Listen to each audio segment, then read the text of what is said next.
In this video we are discussing the ethmoid bone. Now we cannot see ethmoid bone so much here, but it is present inside it, so we can see it through the sagittal section. So we can try to see here from this foramen magnum.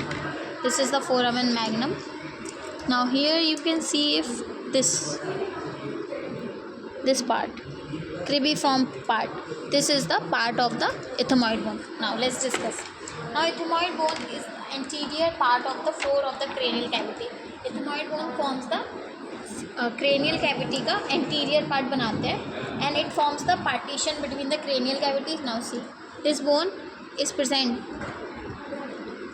between the cranial cavity and this anteriorly the front nasal cavity. So it's very important point that the ethmoid bone forms the partition between the nasal cavity and the cranial cavity, and the ethmoid bone comprises of the two parts, the horizontal part and the vertical part.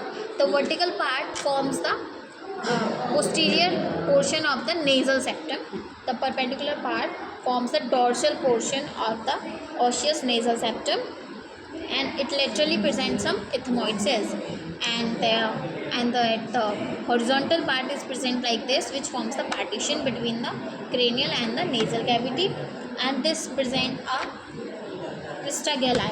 Now see, zoom it here. This vertical,